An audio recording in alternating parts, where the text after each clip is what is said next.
This lecture is on University of Colorado Boulder philosophy professor David Boonin and his text, Dead Wrong, The Ethics of Posthumous Harm. Two conclusions that Boonin argues for are the posthumous harm thesis and the posthumous wrongs thesis. The posthumous harms thesis is that it is possible for an act to harm a person even if the act takes place after the person is dead. If the fact that an act would harm a person provides at least some moral reason not to do the act, then the posthumous wrongs thesis is also true. The posthumous wrongs thesis is that it is possible for an act to make things worse for a person or to make that person's life go less well for them in a way that generates a moral reason against doing it, even if the act takes place after the person is dead. Boonin gives several reasons for why the posthumous wrongs thesis is important. One reason he gives is the sheer number of dead people. If the posthumous wrongs thesis is correct, and we really can harm the dead, then there are many more people we can potentially harm than we thought. The posthumous wrongs thesis is important because the wishes of the dead transform our understanding of our moral responsibilities. If we can harm the dead, we have a moral responsibility to respect their interests. A few examples that Boonin gives of our need to respect the interests of the dead are how we dispose their remains, if we should dig up their remains, how to publicly memorialize them, how to distribute their estate, how to treat their artistic creations, what information about them should be treated as confidential, whether to make use of their organs, whether to perform scientific research on their corpses, how we fulfill our special obligations to our family and loved ones even after they have died.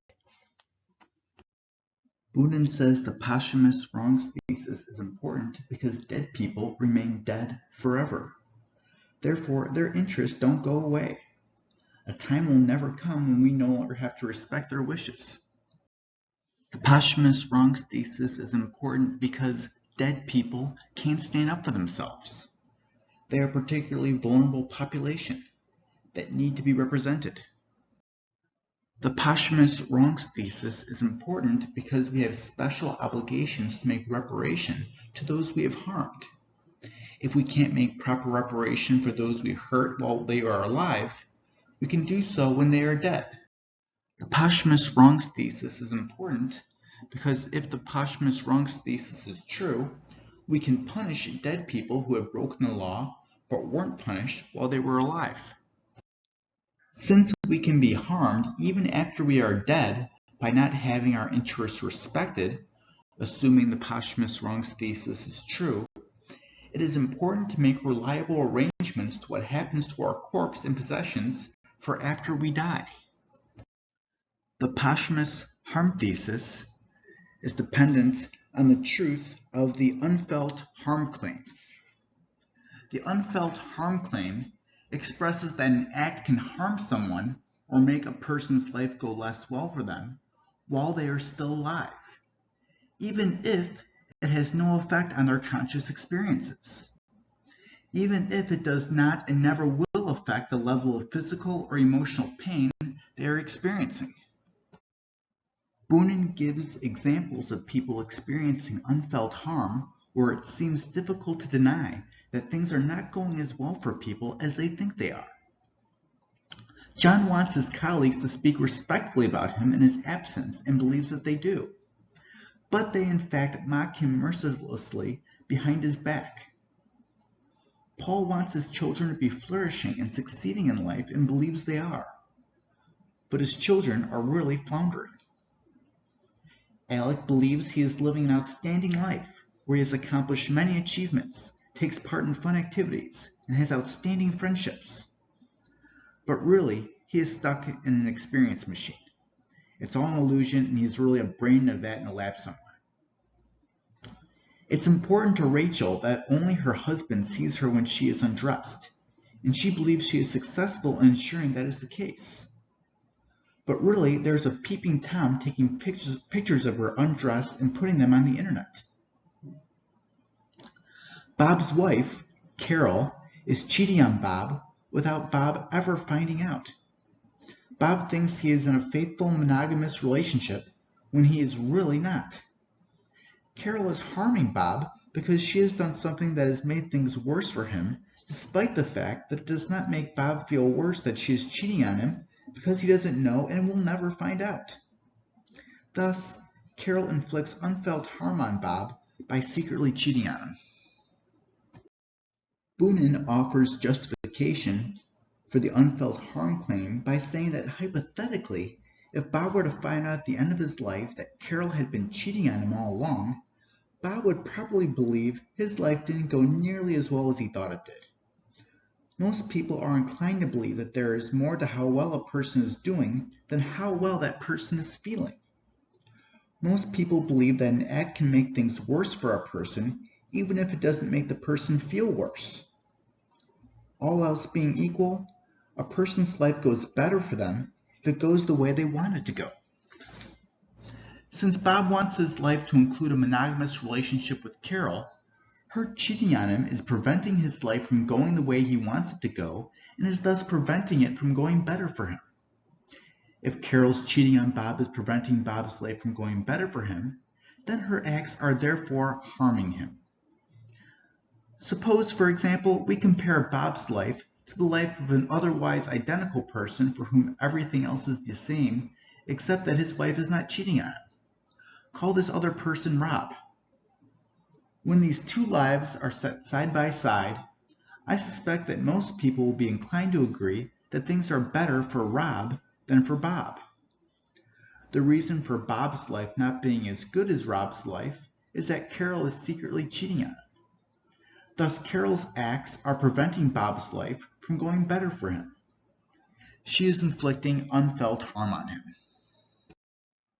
Boonin further elaborates how someone can suffer unfelt harm by discussing the desire satisfaction principle.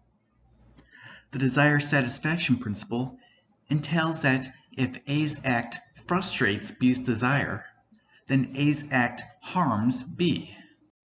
Boonin utilizes the desire satisfaction principle to construct his posthumous harm argument. The first premise of the posthumous harm argument is that it is possible for an act to harm a person while they are alive, even if the act has no effect on that person's conscious experiences. The second premise is that if it is possible for an act to harm a person while they are alive, even if the act has no effect on that person's conscious experiences, then frustrating a person's desires is at least one way to harm a person. The conclusion is that if frustrating a person's desires is at least one way to harm a person, then it is possible for an act to harm a person even if the act takes place after the person is dead. Regarding 3, there are cases where a person has a desire about how things go after they are dead, and it is possible for an act to cause that desire to be frustrated, even if the act takes place after the person is dead. Since frustrating a person's desire harms that person, then it is possible for an act to harm a person even if the act takes place after the person is dead. Boonin utilizes 2 concrete examples to demonstrate the truth of the posthumous harm argument. The first concrete example Boonin has discussed already. Bob desires his marriage to Carol to be monogamous, and he believes it is, but in fact, Carol cheats on him regularly.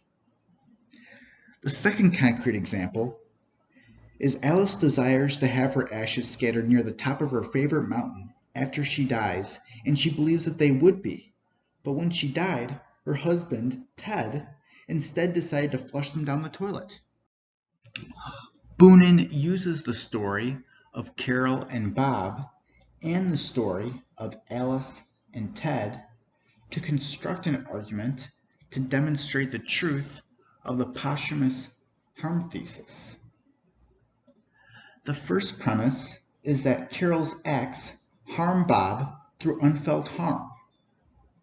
The second premise is that if Carol's acts harm Bob because Bob has a desire that his relationship with Carol be monogamous, and Carol is frustrating that desire, then the desire satisfaction principle is true.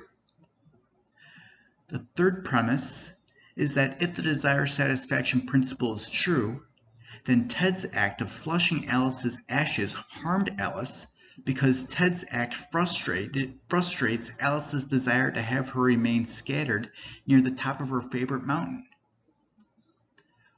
Boonin concludes, therefore, Ted's act harmed Alice through unfelt harm. And since Ted's act harmed Alice, the posthumous harm argument is true. An objection that Boonin takes on is that harm requires a person who is truly harmed. Clearly, Carol's acts of cheating on Bob are harmful because they hurt a currently living person, Bob, who exists at the time Carol's harmful adulterous acts are performed. Carol's acts cause Bob unfelt harm because they frustrate Bob's desire for monogamy. However, Ted's act of flushing Alice's ashes down the toilet can't harm Alice because Alice is truly dead when Ted flushes the ashes. Only living people could be harmed. Boonin responds by saying that he agrees that dead Alice cannot be a subject to harm. He believes that the one who is harmed by Ted's act is living Alice, simply the Alice who was alive before her death, not dead Alice, not the pile of ashes that are the remains of Alice, nor a surviving ghost of Alice. Boonin agrees that harm must involve a living person who is harmed, but denies that the person harmed has to exist at the same time the harmful action took place. Alice had a strong desire to have her ashes scattered near the top of her favorite mountain after she died. This desire was frustrated by Ted's act of flushing them down the toilet instead. As a result of Ted's act, Alice's life contains one less satisfied desire than it would otherwise have had. Thus, Alice's life turned out worse due to Ted's act. Thus, Alice is the one harmed due to Ted's act. An objection that Boonin addresses is that harm requires a person to be physically or emotionally damaged. Ted's act does not physically or emotionally damage Alice, so Alice is not harmed. Boonin says we have a counterexample to this in the case of Bob and Carol. When Carol cheats on Bob, her behavior makes Bob's life go worse for him, even though there is no physical or emotional damage done to Bob because he'll never find out about Carol. In the cases of both Bob being cheated on and Alice's ashes being flushed down the toilet, the victim of harm receives an unfelt harm where there is a desire that one's life go a certain way and someone performs an act that frustrates that desire. The frustration of that desire is what makes one's life go less well as it could. Boonin introduced the posthumous harm thesis that it is possible for an act to harm a person even if the act takes place after the person is dead. Since virtually everyone agrees that the fact that an act would harm a person means there is a moral reason not to do the act, it follows that the posthumous wrongs thesis is true as well. And as a reminder, the posthumous wrongs thesis is that it is possible for an act to make things worse for a person in a way that generates a moral reason against doing it, even if the act takes place after the person is dead. An objection to the posthumous wrongs thesis is that even if it is possible to harm someone even after they are dead, it is morally irrelevant that we act in a way that does not harm them. Philosopher Walter Ott gives an example of Mrs. White having as a dying wish that the laundromat she started be continued. As long as Mrs. White remains dead, we'd be eternally morally subject to keeping the laundromat open if the posthumous wrongs thesis is true. Mrs. White can apparently torment us from beyond the grave with nearly never-ending requests that we need to respect in order to not cause her unfelt harm. Since Mrs. White's interest being eternally morally relevant is absurd, Ott says we should reject the posthumous wrongs thesis. Furthermore, There have been roughly 107 billion people who have ever lived. How can we respect all their interests? That would entail a moral theory that is far too demanding. The interests of dead people can't be morally relevant on this account because there are simply too many of them. Boonin responds saying that what is moral is often considered to involve respecting the interests of a relatively narrow range of people that one interacts with or has some special relationship with. Even then, you are often only required to make relatively minor sacrifices for their interests. Boonin also says that it can be acceptable to act in ways that set back the interests of other people. For example, being a customer at one business rather than another, or dating one person instead of another involves frustrating the interests or harming the business of another, but one is still permitted to act in ways that bring this harm about, as long as you don't inflict particular kinds of unjust felt or unfelt harms on other people, like stealing or damaging their justly acquired property. And Boonin points out that it's just as easy to refrain from inflicting such unjust harms on 100 billion dead people as it is to refrain from such unjust harms on 7 billion currently living people. Boonin takes on an objection that felt harms are more important than unfelt harms. Felt harms are bad for you in a way that is immediately clear. It takes no argument to convince people that felt harms are something to be avoided. Unfelt harms are different in that people have to be argued into that they even exist and that they should be avoided. Unfelt harms are not easily detectable the way felt harms are. Satisfying the desires of the dead to avoid dispensing unfelt harm on them always involves some kind of unpleasant sacrifice from the living to accommodate the dead's wishes. If just the tiniest amount of felt harm is enough to outweigh any amount of unfelt harm, then we should simply ignore the desires of the dead because they will all entail some kind of sacrifice of felt harm from the living to accommodate the request, no matter how minor the request is. Boonin responds by saying that unfelt harm can be worse than felt harm. We can know when unfelt harms are more important than felt harms through a desire satisfaction principle. Bob has a desire that he be in a monogamous relationship with his wife Carol. Bob also has a desire he not stub his toe this month. Bob's desire concerning his relationship is much stronger than his desire about his toe. If Carol cheats on Bob without Bob knowing it, Bob suffers unfelt harm. If Bob stubs his toe, he suffers felt harm. Bob would be harmed more by the unfelt harm of Carol cheating on him than he would be by the felt harm of stubbing his toe this month, because he has a stronger desire that Carol not cheat on him than that he not stub his toe. Bob also has a desire to not contract a rare disease that would cause him unrelenting, excruciating pain for the rest of his life.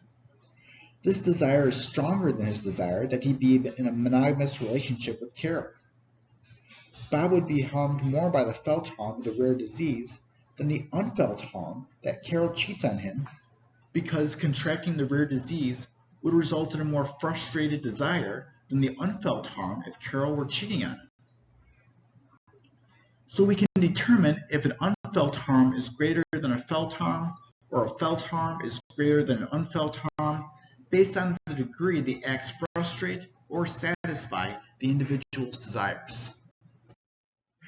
Boonin then discusses in the text different ways the posthumous wrongs thesis can be applied concretely. He discusses the issue of organ removal. Dan was an observant member of a religious group whose faith was central to his conception of the good life. In accordance with his group's religious tradition, Dan believed it would be wrong to have his organs removed after his death. Dan made it clear before he died he had a strong desire that his body be buried intact upon his death. But immediately after Dan died, a doctor nonetheless removed one of Dan's kidneys and transplanted it into Judy, thereby saving her life. Did the doctor do something wrong? If it was against Dan's wishes to have any part of his body removed, would it have been okay to remove his corneas after his death, merely as a means of providing Judy with better vision? Boonin discusses a case pertaining to sperm donation. Rob and Laura had been married for a little over a year and had just been starting to talk about having children when Rob was diagnosed with lung cancer. His oncologist explained that the chemotherapy and radiation therapy he would have to undergo would likely affect his fertility. Rob made a few sperm deposits before he began his treatment. Rob told Laura that he wanted to have children with her if he made a full recovery, but if he did not survive the cancer, he had a strong desire that she not conceive a child with his sperm. Since he had already made the sperm deposits, Laura asked Rob how he would feel about donating some of his sperm to Mary and Ann, a lesbian couple they knew who wanted to have a child together and who were having difficulty finding a suitable sperm donor. Rob said whether he survived the cancer or not, he had a strong desire that there not be any biological offspring of his in the world who were not being raised by him. A few months later, Rob died of cancer. Laura gave some of his sperm to Mary and Ann, the lesbian couple, who used it to create a baby boy. Did Laura do something wrong? If she didn't do anything wrong in this case, would it have been wrong if Rob survived the cancer treatment and Laura went behind his back and gave his sperm to Mary and Ann? In both cases, Rob would be unaware that he had any biological children of his own. Boonin next investigates posthumous authorship. Franz Kafka wrote a great deal during his brief life and published very little of it. Shortly before his death, he gave his friend Max Brod a large number of unpublished manuscripts and made clear to Brod that he wanted them all to be burned unread after he died. After Kafka died, Brod famously acted against Kafka's explicit wishes and secured the publication of many works that would otherwise have remained forever unknown. Kafka viewed the writings as deeply personal artifacts, on par with a private journal or diary, and he was completely sincere when he clearly and explicitly conveyed his strong desire not to see any of them read or published after his death. Did Brod do something wrong? If he didn't do something wrong, would it have been wrong if he had the works published in parts of the world where Kafka would be alive but unaware that the publication existed? Should private diaries in general be posthumously published? Boonin investigates the treatment of corpses. Suppose Don told Marie that he wanted her to have a tattoo because he loves women with tattoos. Marie tells Don she hates tattoos and doesn't want one. Suppose Marie is anesthetized for an unrelated medical procedure and Don places an ultraviolet invisible tattoo on her neck where she'll never see it. Is this morally wrong? If it is it therefore morally wrong to mutilate a corpse in a way that runs counter to the wishes of the person whose corpse it is? Boonin investigates how we could punish the dead and when we have moral reasons to punish the dead. He says there are many instances where the fact that an act would harm a person generates a moral reason for doing the act. If Larry is found guilty of robbing a liquor store and putting him in prison would harm him, then the fact that putting Larry in prison for a few years would harm him provides a moral reason in favor of putting him in prison. But if Larry dies before he'd be sent to prison, is it too late to punish him? If the point of punishing Larry for robbing the liquor store is to deter Larry from robbing liquor stores in the future, or to try to morally educate him by showing him what it's like to be the victim of unwanted harms, then there doesn't seem to be justification in harming Larry after he is dead. But if the point of punishing Larry is to deter other people from robbing liquor stores, then posthumous punishment could be justified if it deters others from robbing liquor stores when they observe Larry's posthumous harm. Boonin discusses the flip side of the posthumous harm thesis, the posthumous benefit thesis. The posthumous benefit thesis justifies the claim that it is possible for an act to improve things for a person in a way that generates a moral reason in favor of doing it, even if the act takes place after the person is dead. An example that Boonin gives of a good thing you could do for a deceased person that would lead to that deceased person having a better life because their wishes would be satisfied instead of frustrated would be to attend their memorial service. Even if attending a memorial service will provide comfort to the family of the deceased, it is also good to attend because it would satisfy the desire of the deceased to have people at their memorial service. Bunin mentions visiting a gravesite as something one can do for the deceased that would lead the deceased having a better life. The dead person will never know that you visited his gravesite to honor him, but by visiting the gravesite, you are satisfying the deceased's desire for people to honor him at his grave. You are benefiting the deceased person's life by visiting his grave. Bunin mentions how there are situations where we have an obligation to benefit the dead through special relationships we have with our parents, children, or spouse. If you have an obligation to help them receive the kind of treatment they need toward the end of their lives, you also have a duty to help them receive the kind of treatment after death that they wanted. Bunin talks about how most people believe that if you directly harm a person, you can incur a moral obligation to benefit them as a form of compensatory justice. But can we ever have a moral duty to make restitution to dead people? Bunin believes that we can do this, and he gives an example of posthumous pardons. If someone is executed for a crime that evidence later proved they didn't commit, they are often given a posthumous pardon by the relevant government leader. There may be an obligation to do so if the posthumous benefit thesis is correct. Another example that Bunin gives would be an Olympic gold medal winner who is found to have cheated, so the runner-up is publicly awarded the gold medal, even if the runner-up has already died.